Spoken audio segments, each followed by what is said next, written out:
ሰላም ጤና ይስጥልኝ ውድ አድማጭ ተመልካቾቻችን ይህ የመሃል ሚዲያ መረጃ ሰዓታችን ነው ከመረጃዎች ጋር እኔ ሊዲያ ሰለሞን አብሬያችሁ ቆያለሁ በቅድሚያ አበይት ነጥቦችን እንሆ ህወሓት በዋጃና በጥሙጋ አካባቢዎች ወረራ ለመፈጸም በማለም የፋኖ አመራሮችን ስብሰባ መጥራቱን ተሰማ ህወሓት በደቡብና በራያ ግንባሮች ያካሄደው አዲስ ትንኮሳ በሀገር መከላከያ ሰራዊቱ የተሳካ ኦፕሬሽን ሙሉ በሙሉ መክሸፉ ተገለጸ በአክሱም ከተቸገሩ ወገኖች የቀማው የእርዳታ እህል ኤክስፓየር አድርጎ መሬት ውስጥ ተቀበረ ኢትዮጵያ በኒኩሌር ኃይል ልማት መስክ ውስጥ እየገሰገሰች ነው ከውጪ ከሰሜን ኮሪያ የተተኮሰው ሚሳኤል የቀጠናውን ውጥረት አባብሷል እስከ ዝግጅቶቻችን ፍጻሜ ድረስ አብራችሁን ከቆያችሁ እነዚህና ሌሎች ዝርዝር መረጃዎች የምታገኙናል ከአፍታ ቆይታ በኋላ ወደ መረጃዎች የማልፍ ይሆናል እስከዚያው ሚዲያውን ሰብስክራይብ መረጃውን ላይክና ሼር ያድርጉ አሁኑኑ ይወስኑ ልዩ የኢንቨስትመንት እድል በመርካቶ ተክለ ሃይማኖት በወር እስከ 100,000 ብርና ከዚያ በላይ ቋሚ ገቢ የሚያስገኝልዎት ድንቅ እድል በአጭር ጊዜ ውስጥ ትርፋማ የሚያደርጉትን የንግድ ሱቅ በልዩ ዋጋና አማራጭ የክፍያ መንገዶች ዛሬውኑ ያዙ ከግራውንድ ፍሎር እስከ 3ኛ ወለል ድረስ ከ11 ካሬ ጀምሮ 22 እና 32 እንደ ምርጫው በ2.4 ሚሊዮን ብር ጠቅላላ ክፍያ እንዲሁም በ640,000 ብር ቅድመ ክፍያ እኛ ጋር ያገኛሉ በአንድ አመት ጊዜ ውስጥም በ7 ዙር ክፍያ የተመቻቸሉት በተጨማሪም በፒያሳ ከፍሬንቺፕ ፓርክና ከአራዳ ፓርክ ፊት ለፊት የሚገኙ ዘመናዊ አፓርትመንቶችን ለመኖሪያም ሆነ ለኢንቨስትመንት እንደ ምርጫው ባለ 2 መኝታ በ8 ሚሊዮን ብር ጠቅላላ ክፍያ በ10% ቅድመ ክፍያ በ1 ሚሊዮን ብር የግሉ ያደርጉ ፈጥነው ለሚመጡ ደንበኞቻችን ተጨማሪ ልዩ ቅናሽም ተዘጋጅቷል ለበለጠ መረጃ በ0977 08 4199 ይደውሉ የመከላከያ ሰራዊቱ በሽራሮ ግንባር የመሳሪያና ተተኳሽ መጋዘኑን በቁጥጥር ስር አዋለ በሽራሮ ግንባር በሀገር መከላከያ ሰራዊት በተካሄደ የተቀናጀ የማጥቃት እርምጃ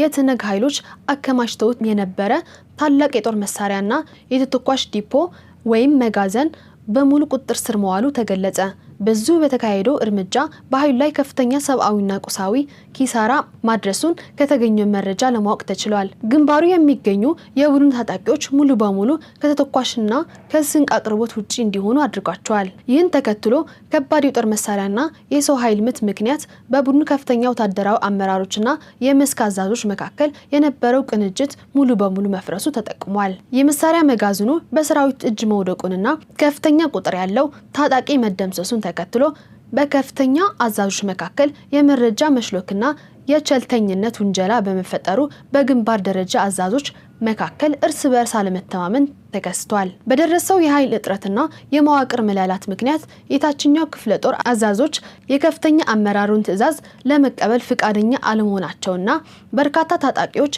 የመስክ ቦታቸውን እየተው የመበተንና የማፈግፈግ ምልክት ማሳየታቸው ተገልጿል የሀገር መከላከያ ሰራዊት በሸሪና ግንባር ያቀናጀው አጸፋዊ ማጥቃት አጠናክሮ በመቀጠል የጠላትን ቀሪ የመቋቋም አቅም ሙሉ በሙሉ ለማዳከም የሚያስችለውን ታክቲካዊ የበላይነት ተጎናጽፏል ተብሏል በአካባቢው የሚገኘው የመከላከያ ሰራዊት አዛዦች እንደገለጹት በተካሄደው ስኬታማ ኦፕሬሽን የቡድኑ የጦር አቅም ከመሰረቱ ያናጋና በግንባሩ የነበረውን የወታደራዊ ኃይል ሚዛን ሙሉ በሙሉ በሰራዊቱ ጠቅላይ የበላይነት ስር ያዋለ ነው በአክሱም ከተቸገሩ ወገኖች የተቀማው የእርዳታ እህል ኤክስፓየር አድርጎ መሬት ውስጥ ተቀበረ በአክሱም ከተማ የሚገኙ በርካታ ዜጎች በከባድ የኢኮኖሚ ቀውስና የምግብ እጥረት ውስጥ በሚገኙበት በዚህ አስቸጋሪ ወቅት ለተቸገሩ ወገኖች የመጣ የእርዳታ እህል ለተጠቃሚዎች እንዳይደርስ ተደርጎ ጊዜው እንዲያልፍ ወይም ኤክስፓየር እንዲያደርግ በመደረጉ መሬት ውስጥ እንዲቀበር መደረጉ ተገለጸ የትግራይ ህዝብ በፖለቲካ ቀውስ ምክንያት ለከፋ የኢኮኖሚ እንግልት በተጋለጠበት በአሁኑ ወቅት ይህ ለህይወት አድን ህዝብ የተላከ እርዳታ ሳይታደል ቀርቶ ጊዜው አልፎበት በቆሻሻ መልክ መሬት ውስጥ እንዲቀበር መደረጉ ከፍተኛ ቁጣን አስነስቷል ጉዳዩን የታዘቡ ወገኖች እንደሚሉት ይህ ድርጊት ተራ የቸልተኝነት ውጤት ሳይሆን በህዝብ ህይወትና ደህንነት ላይ የተፈጸመ ቀጥተኛ ክፋትና በደል ነው ሲሉ ገልጸዋል እርዳታው ለተራቡ ወገኖች በፍጥነት እንዳይደርስ በማድረግ ኤክስፓየር እንዲያደርግ ማድረጉ ህወሓት ከማንኛውም አካል በላይ ለትግራይ ህዝብ ህመምና እንግልት ምክንያት እየሆነ መምጣቱ ቁልጭ አድርጎ የሚያሳይ አጋጣሚ ነው ሲሉ በርካቶች አስተያየታቸውን በመስጠት ላይ ይገኛሉ ህወሓት በዋጃና በጥሙጋ አካባቢዎች ወረራ ለመፈጸር በማለም የፋኖ አመራሮችን ስብሰባ መጥራቱ ተሰማ። ቀደም ሲል የፋኖ ታጣቂዎች ከእነዚህ አካባቢዎች ለቀው እንዲወጡ በአመራሮች በኩል ጥያቄ ቀርቦ የነበረ ቢሆንም በአካባቢው የሚንቀሳቀሱ ታጣቂዎች ፈቃደኛ ሳይሆኑ መቅረታቸው ይታወሳል።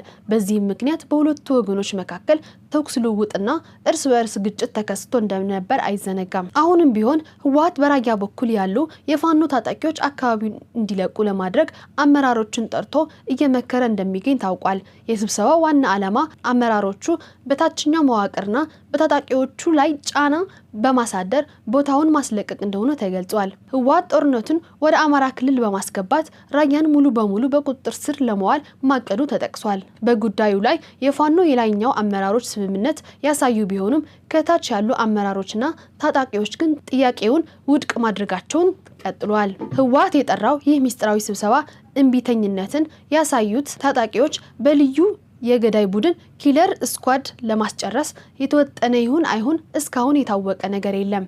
ከሚስጥራዊ ስብሰባ በኋላ የሚመጡ አዳዲስ መረጃዎችን የምናደርሳችሁ ሲሆን ህወሓት አንዴ ቦታውን ከተቆጣጠረ ለመልቀቅ አስቸጋሪ እንደሚሆን በመጠቆም የታችኛው መዋቅር ታጣቂዎች ጉዳዩን በትኩረት እንዲከታተሉት ጥሪ ቀርበዋል። ህወሓት በደቡብና ራያ ግንባሮች ያካሄደው ትንኮሳ በሰራዊቱ ተመከተ። ህወሓት በደቡብና በራያ ግንባሮች ያካሄደው አዲስ ትንኮሳ በሀገር መከላከያ ሰራዊቱ የተሳካ ኦፕሬሽን ሙሉ በሙሉ መክሸፉ ተገለጸ። ህወሓት በደቡብ ግንባር የሚያካሄደውን ትንኮሳ አሁንም ያላቆመ ሲሆን በቅርቡ በሸሪናና በራያ ግንባሮች ላይ የከፈተው አዲስ ጥቃት በሀገር መከላከያ ሰራዊት የተሳካ ኦፕሬሽን መጠናቀቁ ተገለጸ። እንደ መረጃዎቹ ገለጻ ከሆነ ህወሓት በሸሪና አካባቢ ያሰማራውን ኃይልና በርካታ የጦር መሳሪያዎች በመከላከያ ሰራዊቱ ተማርኮበታል። በዚህ አካባቢ የገጠመው ሽንፈት ተከትሎ ፊቱን ወደ ራያ ግንባር ያዞረው ስብስብ በትምህርት ቤትና በዛፍ ስር አሰባስቦት በነበረው አርሚ 26 ላይ በተወሰደ እርምጃ ኃይሉ ሙሉ በሙሉ እንዲበተን መደረጉ ተመላክቷል። ሰራዊቱ በወሰደው የማያዳግም እርምጃ በርካታ ታጣቂዎቹ እያለቁበት ቢሆንም ቡድኑ አሁንም በየአቅጣጫው ተጨማሪ ታጣቂዎችን ወደ ራያ ግንባር ማጉረፉን እንደቀጠለበት ተገልጿል። የአካባቢው ሁኔታ እንደሚያሳየው ወደ ግንባሩ የሚገባው ኃይል እየተመታ ባለበት ሁኔታ ዳግም አዳዲስ ታጣቂዎችን ማሰባሰቡ አሁንም የቀጠለ እንቅስቃሴ ነው ሲሉ ገልጸዋል። የትህነግ ታጣቂዎች ከድሮን ጥቃት ለመሰወር የተፈጥሮ ካምፉላጅ ስልቶችን መጠቀም መጀመራቸው ተገለጸ። የትህነግ ማዕከላዊ ኮሚቴ አባል ወይዘሮ ፈትለወርቅ ገብረእግዚአብሔር ወይም መንጆሪኖ ዘበት ብሔራዊ ብርሰት በተሰኙ ህዝባዊ ውይይቶች ላይ ባደረጉት ንግግር በዘመናዊ የአየርና የድሮን ጥቃቶች ወቅት ሙሉ በሙሉ በጸረ ድሮንና በጸረ አየር መከላከያ ስርዓቶች ብቻ መታመን እንደማይቻል ገልጿል። እንደ ወይዘሮ ፈትለወርቅ ገለጻ ከሆነ እንደ እስራኤልና ኢራን ያሉ የጎለበተ የጦር መከላከያ ቴክኖሎጂ ያላቸው ሀገራት እንኳን ሁሉንም የድሮን የክሩዝ ሚሳኤል ጥቃቶች 100% መከላከል አልቻሉም። በመሆኑም ከጥቃት የሚደርሰውን ጉዳት ለመቀነስ ህዝባዊ የመከላከል ስልቶችና የሲቪል መከላከያ ዘዴዎችን መጠቀም አስገዳጅ መሆኑን አስገንዝበዋል። ከዚሁ መመሪያ ጋር ተያይዞም የትህነግ ታጣቂዎች ከላይ የሚቃኙና የሚተኩሱ ድሮኖች በቀላሉ እንዳይለዩቸው ቅጠሎችን፣ የዛፍ ቅርንጫፎችና የተፈጥሮ የካምፍላዝ አልባሳትን በመልበስ ራሳቸውን ከጥቃት ለመሰወር እየሞከሩ እንደሚገኙ ተመላክቷል። በተጨማሪም ታጣቂዎችና ደጋፊዎች ከድሮን የመቃኘትና የመምታት አቅም ነፃ ለመሆን የተፈጥሮ ሽፋን መጠቀምን ጨምሮ የተለያዩ የሲቪል መከላከያ ዘዴዎችን አጠናክረው እንዲቀጥሉ በየመድረኩ ጥሪ ተላልፏል። ኢትዮጵያ በኒኩሌር ኃይል ልማት መስክ ውስጥ እየገሰገሰች ነው። ታዋቂው ዓለም አቀፍ የዜና ተቋም ፈርስት ፖስት አፍሪካ ኢትዮጵያን እያደገ የመጣውን የኃይል ፍላጎት ለማሟላትና በከፍተኛ ቴክኖሎጂ ዘርፍ አቅሟን ለማሳደግ በሲቪል ኒኩሌር ኃይል ልማት መስክ ከዓለም አቀፍ ሀገራት ጋር ያላትን ስትራቴጂካዊ ትብብር በስፋት እያጠናከረች ትገኛለች ሲሉ ዘግበዋል። ይህ ጉዞዋም ለነገዋ የበለጸገች በኢንዱስትሪ የዘመነችና በኃይል አቅርቦት ራሷን የቻለች ታላቅ ሀገርን ለመገንባት የምታደርገውን ጉዞ የሚያሳካ ጠንካራ የትውልድ ድልድይ ነው ሲሉ ገልጸዋል። ኢትዮጵያ ትኩረቷን ከባህላዊ የኢኮኖሚ ዘርፎች በማስፋት በኃይል አቅርቦት፣ በአቪዬሽን፣ በማዕድን፣ በግብርናና በዲጂታል ቴክኖሎጂ ታሪካዊ የሚባሉ ፕሮጀክቶችን እያከናወነች መሆኗን ፈርስት ፖስት በዝርዝር ጠቅሷል። የኢትዮጵያ አየር መንገድ ዋና ስራ አስፈጻሚ አቶ መስፍን ጣሰው የአገልግሎት ዘመን በድጋሚ ለ1 ዓመት ተራዘመ። የኢትዮጵያ አየር መንገድ ግሩፕ ዋና ስራ አስፈጻሚ አቶ መስፍን ጣሰው በኃላፊነታቸው ለተጨማሪ 1 ዓመት እንዲቆዩ የድርጅቱ የስራ አመራር ቦርድ ውሳኔ ማስተላለፉ ታወቀ። የቦርድ ውሳኔ የአየር መንገዱ በአሁኑ ወቅት እያከናወናቸው ያሉትን ግዙፍ የካፒታልና የስልታዊ ኤክስፓንሽን ፕሮጀክቶች ቀጣይነት የስራ አመራር መረጋጋትን ለማረጋገጥ ታስቦ የተደረገ ነው። ተቋሙ የጀመራቸውን ሜጋ ፕሮጀክቶች በተለይም የአቪዬሽን መሰረተ ልማቶችና የአየር መንገዱን የ2035 የእድገት ስትራቴጂ ስኬታማነት ከግምት በማስገባት የአገልግሎት ዘመኑ እንዲራዘም መደረጉ አስፈላጊ እርምጃ መሆኑን ተመላክቷል። አቶ መስፍን በሕግ በተቀመጠው የመንግስት የጡረታ ዕድሜ መሰረት በ2015 ዓ.ም በይፋ ጡረታ መውጣት የነበረባቸው ቢሆንም የዳይሬክተሮች ቦርድ አገልግሎታቸውን በመጀመሪያ ለ2 ዓመታት ማራዘሙ ይታወሳል። የ2 ዓመቱ ጊዜ ሲጠናቀቅም ለ1 ተጨማሪ ዓመት ተራዝሞላቸው የነበረ ሲሆን ይህ የውል ጊዜ በሐምሌ 30 ቀን 2018 ዓ.ም አብቅቷል። የሐምሌ 30 ሁለተኛው ማራዘሚያ መጠናቀቁን ተከትሎ በድጋሚ በተደረገው ውሳኔ መሰረት አቶ መስፍን እስከ መጪው 2019 ዓ.ም አጋማሽ ድረስ ተቋሙ በዋና ስራ አስፈጻሚነት መምራታቸውን ይቀጥላሉ። አቶ መስፍን ጣሰው ቀደም ሲል በኢትዮጵያ አየር መንገድ ውስጥ በተለያዩ ከፍተኛ የአመራርና የቴክኒክ ኃላፊነቶች ላይ ለበርካታ 10 ዓመታት ያገለገሉ ሲሆን የቀድሞው ዋና ስራ አስፈጻሚ አቶ ተወልደ ገብረ ማርያም በጤና ምክንያት ኃላፊነታቸውን መልቀቃቸውን ተከትሎ በ2014 ዓ.ም ነበር የኢትዮጵያ አየር መንገድ ግሩፕ ዋና ስራ አስፈጻሚ ሆኖ የተሾሙት።